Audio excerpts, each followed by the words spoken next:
नमस्कार, आदाब। दुनिया अपडेट में आपका स्वागत है। आइए आपको दिखाते हैं क्या क्या घटा दुनिया में इस हफ्ते। लेकिन सबसे पहले एक नजर डालते हैं सुर्खियों पर। अफगान हुकूमत का दावा, मारा जा चुका है तालिबान का सरगना मुल्ला उमर। नॉर्थ कोरिया ने दी अमेरिका को धमकी, अगर युद्ध हुआ तो नक्शे से अमेरिका का नामो निशान मिटा देंगे। और चीन में हुई अनोखी प्रतियोगिता, रोबोट खिलाड़ियों ने लिया मुकाबले में हिस्सा।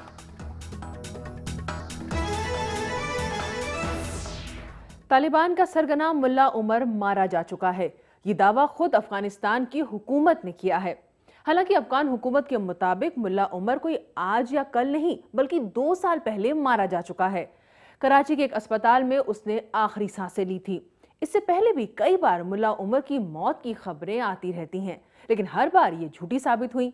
इस बार भी ऐसा अंदेशा है क्योंकि अफगानिस्तान के मशहूर अखबार खामा के मुताबिक मुल्ला उमर को अफगान फौज ने नहीं बल्कि उसके अपने ही साथियों ने मारा है। अलग अलग रिपोर्ट की वजह से ये सारा मामला एक बार फिर उलझ कर रह गया है। अफगानिस्तान में आतंक का दूसरा नाम मुल्ला उमर मारा गया है। ये खबर सुनकर अफगानिस्तान के लोगों को मानो अपने कानों पर यकीन ही नहीं हुआ। अफगानिस्तान के मुल्ला उमर की मौत ओसामा बिन लादेन के मारे जाने से भी ज्यादा मायने रखती है। मुल्ला उमर सिर्फ तालिबान का सरगना ही नहीं था, बल्कि एक ऐसा शख्स था जिसने इस खूबसूरत मुल्क को नर्क में तब्दील करके रख दिया था। एक आम अफगानी को कायदे कानून की बेड़ियों में जकड़ दिया, लोकतंत्र का खात्मा करके जिसने अफगानिस्तान में उस सत्ता की नींव डाली जिसे दुनिया में सबसे क्रूर हुकूमत माना गया। मुल्ला उमर ने यहाँ काफी तबाही मचाई थी। अगर ये खबर सच है तो यकीनन अफगानिस्तान के लिए इससे अच्छी बात कोई और नहीं हो सकती। एक अफगान नागरिक के तौर पर मैं बेहद खुश हूँ। मैंने भी ये खबर सुनी है कि मुल्ला उमर मारा गया। हम चाहते हैं कि मुल्ला उमर की तरह जल्द ही तालिबान का भी खात्मा हो। मुल्ला उमर की मौत के बारे में अलग अलग तरह की बातें कही जा रही हैं। अफगानिस्तान अखबार खामा के मुताबिक मुल्ला उमर को तालिबान कमांडर मुल्ला मोहम्मद अख्तर और गुल आगा ने हलाक किया है। तालिबान से अलग होने वाले एक गिरोह अफगानिस्तान इस्लामी तहरीक फिदाई महाज ने अपनी वेबसाइट पर जारी बयान में दावा किया कि मुल्ला उमर को 2 साल पहले ही कत्ल किया जा चुका है। हालांकि चंद दिन पहले ही ईद के मौके पर एक पैगाम में मुल्ला उमर ने अफगानिस्तान में शांति के लिए बातचीत को जायज करार दिया था। We're aware of the reports about passing away of Mullah Omar, the Taliban leader. We're still in the process of assessing those reports, and as soon as we get any more accurate information or authentication of those reports, we're gonna let the media and the people of Afghanistan know about it. मुल्ला उमर की मौत की खबर के बारे में इस बार फिर संदेह उठ रहा है। ऐसा इसलिए क्योंकि इस खबर की टाइमिंग नाजुक है। खबरों के मुताबिक इसी दिन तालिबान की बैठक हुई जिसमें नए नेता का चुनाव करना था। इसके अलावा तालिबान और अफगान शांति वार्ता के नुमाइंदों के बीच दूसरे दौर की बातचीत शुरू होने वाली थी, लेकिन उसके पहले ही मुल्ला उमर के मरने की खबर सामने आ गई। इसी के ठीक 2 दिन पहले ये खबर भी सामने आई कि पाकिस्तान में कुख्यात संगठन लश्कर-ए-झांगवी के नेता मलिक इसहाक को पुलिस ने मार गिराया। इतनी सारी अहम वारदात का एक साथ होना कहीं न कहीं शक पैदा कर रहा है कि इस पूरे मामले में कुछ न कुछ तो गड़बड़ जरूर है। ISIS itself becomes a warning for Taliban, and for example in the east in Nangarhar. They were able to kick out Taliban from some of the districts. That is also a danger for peace process because I don't think that all Taliban would agree with the peace process. Some of the field commanders they might refuse, and then they could become member of Daesh. मुल्ला उमर की मौत से अफगानिस्तान और पाकिस्तान के एक बड़े तबके ने भले ही राहत की सांस ली हो, लेकिन तमाम विशेषज्ञों का ऐसा मानना है कि इससे इस पूरे क्षेत्र में अनिश्चितता के बादल फिर से मंडराने लगे हैं। मुल्ला उमर की मौत के साथ ही पाकिस्तान और अफगानिस्तान में अमन और सुकून की कोशिशें फिर से दम तोड़ सकती हैं। अब वक्त है छोटे से ब्रेक का।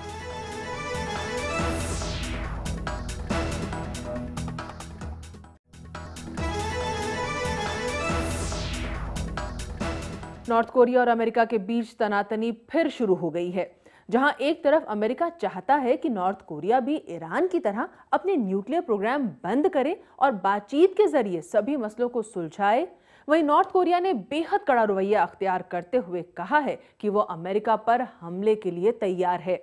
यही नहीं बल्कि अमेरिकी सत्ता को चुनौती देते हुए नॉर्थ कोरिया ने ये भी कहा कि अगर दोनों मुल्कों के दरमियान जंग होती है तो अमेरिका का नामो निशान मिटा दिया जाएगा। इस आक्रामक बयानबाजी से कोरियन प्रायद्वीप में तनाव काफी बढ़ गया है। नॉर्थ कोरिया ने अमेरिका के खिलाफ मोर्चा खोल दिया है। नॉर्थ कोरिया ने अपनी रॉकेट यूनिट को अमेरिकी ठिकानों पर बमबारी के लिए तैयार रहने को कहा है। नॉर्थ कोरिया के युवा नेता किम जोंग उन के समर्थन में अवाम सड़कों पर उतर आए हैं। दरअसल नॉर्थ कोरिया अमेरिका से काफी नाराज रहता है। उसका इल्जाम है कि अमेरिका साउथ कोरिया की तो मदद करता है, जबकि उस पर नए नए प्रतिबंध लगाता है। अगर अमेरिका की साम्राज्यवादी हुकूमत हमें युद्ध के लिए उकसाती है तो इसका परिणाम बेहद भयानक होगा। हम अमेरिका की ईंट से ईंट बजा देंगे। या कि मिलिट्री क्षमता के बारे में सही तौर पर अंदाजा लगाना जरा मुश्किल काम है, लेकिन ऐसा माना जाता है कि उसकी मिसाइलों की पहुंच जापान और गुआन में स्थित अमेरिकी सैन्य ठिकानों तक है, लेकिन ये मिसाइलें अमेरिका तक मार नहीं कर सकती। नॉर्थ कोरिया की इस आक्रामक नीति ने तमाम बड़े देशों और राजनीतिक विश्लेषकों को उलझन में डाल दिया है। इस बीच नॉर्थ कोरिया ने साफ कर दिया है कि उनका देश ईरान की तरह पश्चिमी देशों के साथ किसी किस्म का परमाणु समझौता नहीं करने जा रहा। We recognize that the Iranian nuclear deal is a fruition of the long-standing effort of the Iranian government to have its right to independent nuclear activities recognized and to dismantle the sanctions regime. But the case, our case is totally different, I should say. North Korea भले ही एक अविकसित देश हो, लेकिन उसकी सैन्य क्षमता काफी ज्यादा है। नॉर्थ कोरिया में आम आदमी भले ही गरीबी और भुखमरी के शिकार हो, लेकिन वो अपने बजट का एक बड़ा हिस्सा आधुनिक हथियारों और विशाल सेना पर खर्च करता है।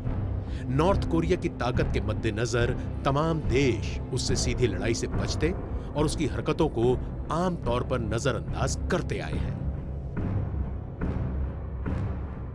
We are free to do whatever we want, right? We are not bound by any treaty or any obligations of any sort. And we stated in the past that we will respond to the military deterrence and pressure of the United States with the modernization and expansion and strengthening of our nuclear forces. America का इरादा कूटनीतिक कोशिशों के जरिए इस मसले का हल निकालना है। बेवजह की इस लड़ाई का सभी पक्षों को नुकसान पहुंचेगा, इसका अंदाजा तो सबको है, लेकिन अमेरिका का मकसद बड़बोले, जिद्दी और लड़ाकू नॉर्थ कोरिया को सबक सिखाने का भी है। वैसे अगर हालात जंग तक पहुंचते हैं तो एशिया प्रशांत क्षेत्र में अमेरिका का दखल और बढ़ेगा और ये बात इस क्षेत्र की सबसे बड़ी ताकत चीन को गवारा नहीं है। यानी अगर युद्ध शुरू हुआ तो उसके भड़कने का पूरा खतरा है और इसका परिणाम काफी भयानक भी हो सकता है। अब पेश है हमारा सेक्शन खबरें सुपरफास्ट। रूस के राष्ट्रपति व्लादिमीर पुतिन ने कहा है कि फुटबॉल की विश्व संस्था फीफा का नेतृत्व करने के लिए सेप ब्लैटर को नोबेल पुरस्कार दिया जाना चाहिए। वो इस पुरस्कार के पूरे हकदार हैं। उनका यह बयान ऐसे समय में आया है जब फीफा के कई अधिकारी भ्रष्टाचार के आरोपों में जांच का सामना कर रहे हैं और शक की सुई खुद ब्लैटर पर उठ रही है। गौरतलब है कि ब्लैटर के नेतृत्व में 2018 में होने वाले वर्ल्ड कप फुटबॉल की मेजबानी रूस को सौंपी गई है, जिसका तमाम देश काफी विरोध कर रहे हैं। दुनिया भर में हेल्थ केयर प्रोडक्ट का इस्तेमाल तेजी से बढ़ रहा है। जापान की तेजी से बढ़ती आबादी में इन प्रोडक्ट का इस्तेमाल काफी आम बात हो चली है। इसके अलावा नई तरह के और लीक से हटकर भी कुछ आविष्कार किए जा रहे हैं। कंपनी ने एक ऐसा सॉफ्टवेयर बनाया है जो ऑडियो को टेक्स्ट मैसेज में तब्दील कर सकता है। इसके अलावा एक अनोखी बेल्ट भी इजाद की गई है, जिसका प्रयोग अल्ट्रासाउंड की जगह हो रहा है। ग्लोबल एंटरटेनमेंट इंडस्ट्री के क्षेत्र में भी नए आविष्कार काफी काम आ रहे हैं। लाइव परफॉर्मेंस के दौरान शूट के लिए भी खास तरह की लाइट्स डिजाइन की जा रही हैं। लाइटनिंग के लिए रोबोट आर्म टेक्नोलॉजी का प्रयोग किया जा रहा है। जापान के अलावा अब दूसरे देश भी इन टेक्नोलॉजी का प्रयोग करने लगे हैं। जापानी कंपनियों की निगाहें भारत के विशाल बाजार पर टिकी हुई हैं और इन कंपनियों को लगता है कि भारत में बिजनेस की व्यापक संभावनाएं हैं। लीबिया की एक अदालत ने कर्नल गद्दाफी के बेटे सैफ अल इस्लाम और 7 अन्य लोगों को मौत की सजा सुनाई है। उसके अलावा गुप्तचर विभाग के भूतपूर्व मुखिया अब्दुल्ला अल सेनुसी और पूर्व प्रधानमंत्री अल बगदादी अल महमूदी भी शामिल हैं। सैफ कर्नल गद्दाफी के बड़े बेटे हैं, जिन्होंने 40 सालों तक लीबिया पर राज किया था। एक जमाने में सैफ को ही लीबिया का अगला शासक माना जाता था। इस बीच संयुक्त राष्ट्र ने इस फैसले पर सवाल उठाते हुए कहा है कि ये मुकदमा गैर कानूनी है और आरोपियों के साथ भेदभाव किया गया है। कार रेसिंग का खेल दुनिया भर में काफी तेजी से लोकप्रिय हो रहा है। हाल ही में थाईलैंड में सुपर जीटी रेस का आयोजन किया गया। इसमें हिस्सा लेने के लिए दुनिया भर से बेहतरीन कारों का जमावड़ा थाईलैंड में लगा। इस मुकाबले को लेकर दर्शकों में भी खासा उत्साह देखने को मिला। लगभग 60,000 दर्शक इस मुकाबले को देखने के लिए पहुंचे। 37 डिग्री सेल्सियस की गर्मी भरे वातावरण के बावजूद लोगों के जोशो खरोश में कोई कमी देखने को नहीं मिली। खास बात ये रही कि कार भले ही अलग अलग कंपनियों की हों, लेकिन उम्दा तकनीक के लिए ये खास तौर से जापान पर ही निर्भर थीं। अगले हफ्ते इसी तरह का मेगा मुकाबला जापान में होगा। बात अगर कार रेसिंग से हटकर दूसरी नई टेक्नोलॉजी की हो तो जापान में इंटरनेशनल मॉडर्न हॉस्पिटल शो का आयोजन हुआ। इसमें कंपनियों ने इलेक्ट्रॉनिक हेल्थ रिकॉर्ड सिस्टम का प्रदर्शन किया कि कैसे इसके जरिए लाखों मरीजों के रिकॉर्ड की जानकारी कंप्यूटर में स्टोर की जा सकती है। खास बात यह है कि डॉक्टरों के अलावा अब मरीज भी अपनी पुरानी फाइल और हेल्थ रिकॉर्ड जब चाहे तब चेक कर सकते हैं। ब्रिटेन और फ्रांस के बीच चलने वाली यूरो टनल रेल सेवा का कहना है कि लगभग 2000 लोगों ने टनल में घुसने की कोशिश की। इंग्लिश चैनल के नीचे से गुजरने वाली सुरंग से होकर यूरो टनल रेल सेवा चलती है। यूरो टनल को आए दिन ऐसे प्रवासियों से निपटना पड़ता है जो सुरंग के जरिए गैर कानूनी तरीके से ब्रिटेन में आना चाहते हैं। इस वजह से जहां रेल सेवाओं में देरी होती है, वहीं इस जोखिम में कई लोग मारे भी जाते हैं। खास बात यह है कि प्रवासियों की वजह से अक्सर होने वाली देरी के लिए यूरो टनल के अधिकारियों ने फ्रांस और ब्रिटेन की हुकूमत से मुआवजा मांगा है। अब वक्त है एक और छोटे से ब्रेक का।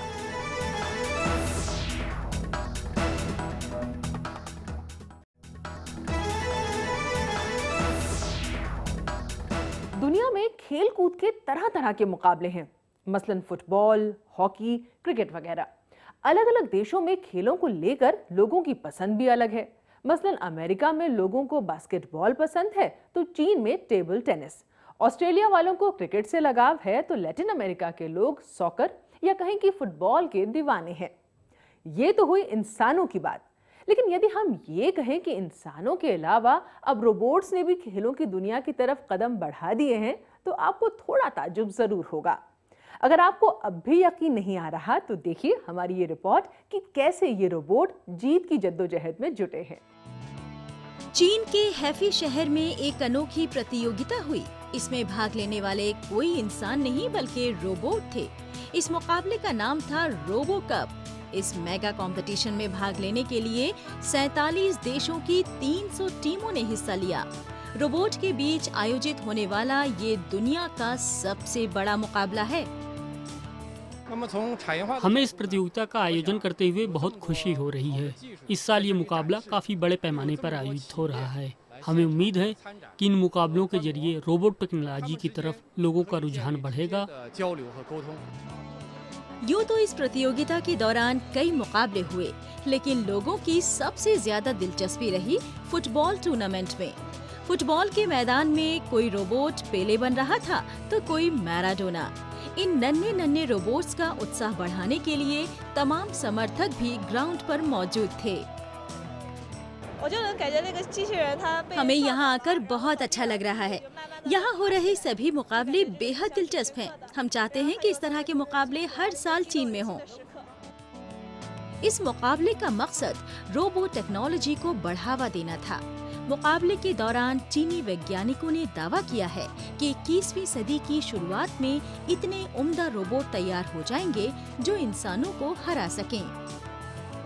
They tell everyone else where they are on the field and where the ball is, and then make decisions. So maybe one player will play goalkeeper, another player says, "I'm closest to the ball, I'm going to kick it," and someone else says, "Oh, pass here, I'm standing here," and things like that. And they try and position around the fields and things like that. And then they share all that information. So everybody knows what everyone else is doing.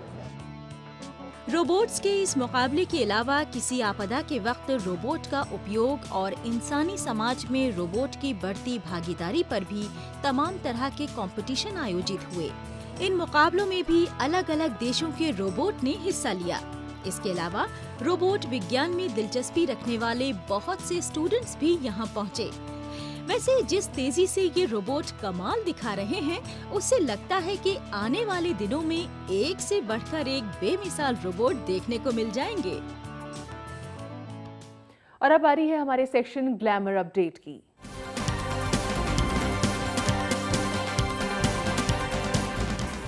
Modelling की दुनिया में कारा डेलवीन लंबे अरसे से धूम मचा रही हैं। यही वजह है कि उन्हें सुपर मॉडल माना जाता है। लेकिन अब कारा मनोरंजन की दुनिया में डबल धमाल मचाने जा रही हैं। पहला तो ये कि कारा अब जल्द ही बड़े पर्दे पर नजर आएंगी। उनकी पहली फिल्म पेपर टाउन रिलीज के लिए तैयार है। कारा का कहना है कि उन्होंने शौकिया तौर पर ये फिल्म नहीं की, बल्कि वो एक्टिंग के करियर को बड़ी सीरियसली ले रही हैं। इसके अलावा कारा एक अन्य मॉडल कैंडल जेनर के साथ मिलकर रियलिटी शो शुरू करने जा रही हैं। इस शो में दोनों सुपर मॉडल्स अपने लाइफस्टाइल, करियर और अपने प्रेम संबंधों का खुलासा और चर्चा करेंगी।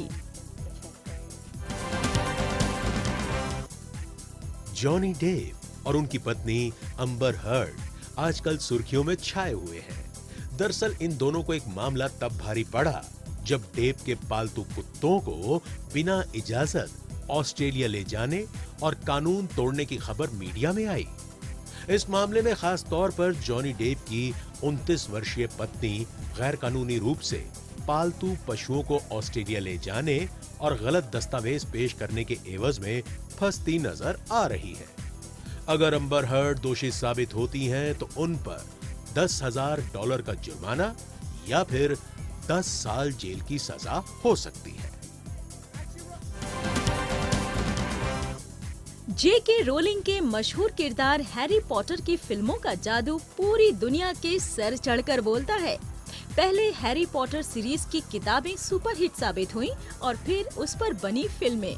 अब जबकि हैरी पॉटर सीरीज की नई film Fantastic Beasts and Where to Find Them का ऐलान हुआ तो लोगों को अभी से इस फिल्म का इंतजार है। कुछ दिनों पहले इस फिल्म के एक किरदार के लिए छोटे बच्चों का ओपन ऑडिशन रखा गया। लंदन में हुए इस ऑडिशन के लिए हजारों लड़कियां पहुंच गईं। इस ऑडिशन के लिए खास तौर पर हैरी पॉटर फिल्म के तमाम कलाकार भी पहुंचे। धड़कनें थम जाएंगी, सांसें अटक जाएंगी और रोंगटे खड़े हो जाएंगे। जी हाँ, हम बात कर रहे हैं टॉम क्रूज की नई फिल्म मिशन इम्पॉसिबल रोग नेशन की, जिसमें टॉम एक बार फिर ईथन हंट के मशहूर किरदार में नजर आ रहे हैं। एक्शन और स्टंट सीन के लिए फेमस मिशन इम्पॉसिबल सीरीज का ये 5वां भाग आपको नाखून चबाने पर मजबूर कर देगा।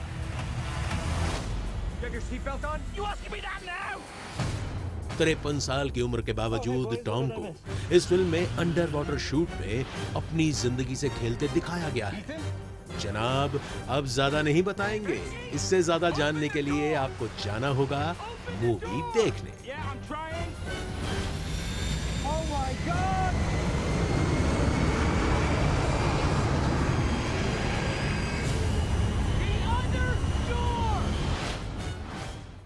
तो ये था दुनिया अपडेट। अगले हफ्ते फिर हाजिर होंगे और खबरों के साथ। तब तक के लिए दीजिए इजाजत। नमस्कार, खुदा हाफिज।